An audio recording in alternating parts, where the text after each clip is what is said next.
Getting chased by spirits. I don't know if you guys have ever been chased by a spirit, but when I was a kid, I used to get chased by a spirit every single night. So when I grew up, we lived in Oklahoma City in this neighborhood called Forest Park, and we lived on Coltrane. The address was actually 3301 North Coltrane Road. I'm going to show you guys a little skim of a video of the property.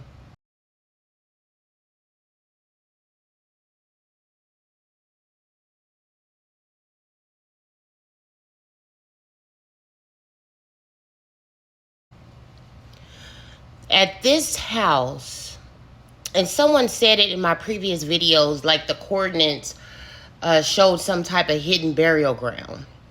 But there was a lot of spirit activity in this house. And when I was a kid, me and my sister would take a bath in the downstairs bathroom, which was right across from the front door.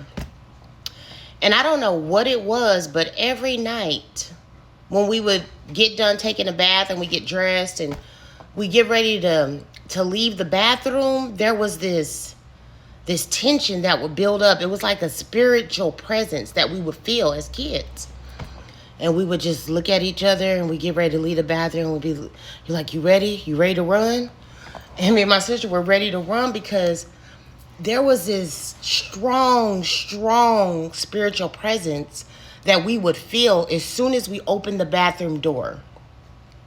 Whenever we opened the bathroom door, it was like a spirit was right there looking at us like, and we could feel the energy. And not only would we feel that strong energy, but it would chase us. It was as if the spirit was saying, I'm going to chase you. And it would chase us all the way upstairs and we would run through the house.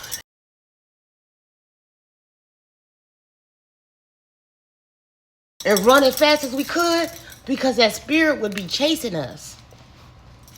Well, I told y'all in a previous video, my sister didn't sleep in her own bedroom until she was 15 years old because my sister's bedroom was downstairs, mine was upstairs, and my parents, their bedroom was upstairs. So my sister would not sleep downstairs in that house by herself. Now, this particular spirit, the one that used to chase us, we couldn't really see it. That's the odd thing. We could just feel it. We knew it was there.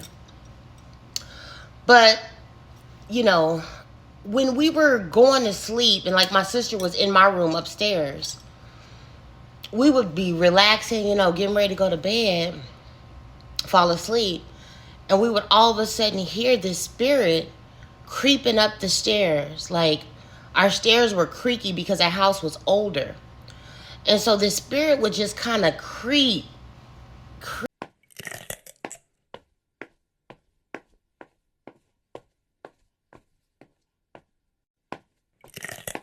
We would hear like,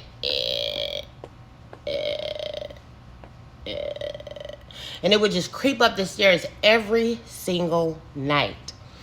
And by the time the spirit made it up to the stairs where we were, we would feel the presence that it came in the room and it came by our bed, and it just, the presence of that spirit would just be right there with us.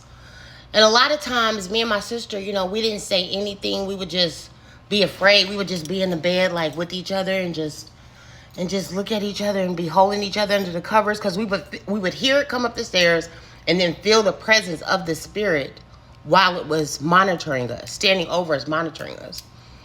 So, you know, a lot of times we just got scared. We would huddle up under the covers and just look at each other and be like, and not know what to do. And we used to tell our parents about this spirit.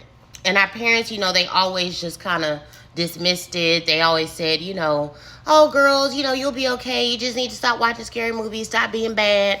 You know, things like that is what they would say to kind of minimize what we were going through. They didn't want to make it worse than what it was.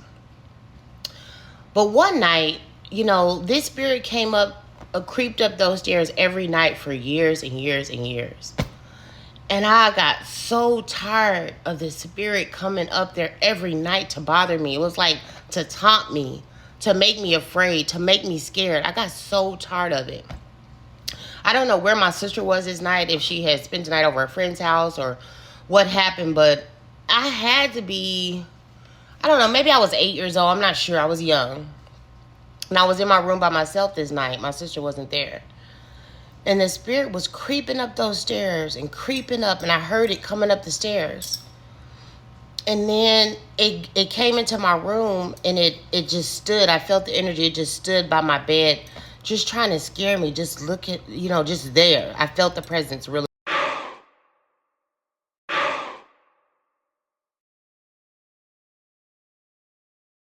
strong. And I don't know what happened, what came over me that night, but I said, leave me the fuck alone. Get out of my room.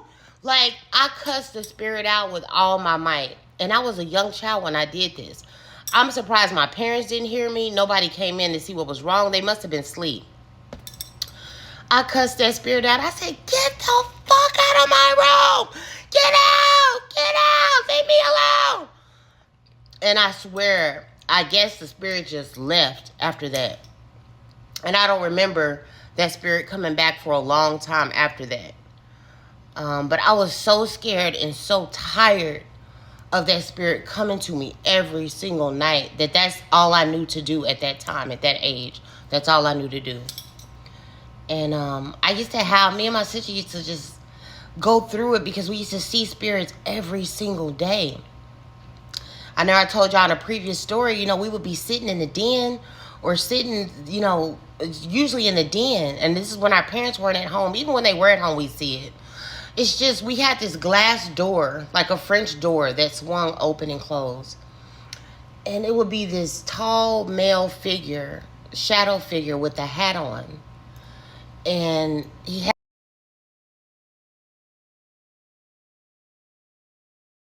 had like a dress hat on with a long like overcoat and boots, and it was just a black figure, and it would just walk down the hallway every day. We would see it up and down, and that became so normal that when we would see it, we wouldn't say anything. I see it, she see it, we just look at each other like, you see it? She say, yeah, and just keep going. So it became just a part of everyday life. Yeah, I still see spirits to this day, but luckily, I've learned how to control it, how to protect myself where I'm not getting haunted, or I'm just not being tormented by spirits. Certain things that I learned in my life to better protect myself. But if you're a medium or a psychic or anybody who has special spiritual gifts, you probably experience similar things. Let me know about y'all's experiences in the comments. And thank you for watching. Have a great day.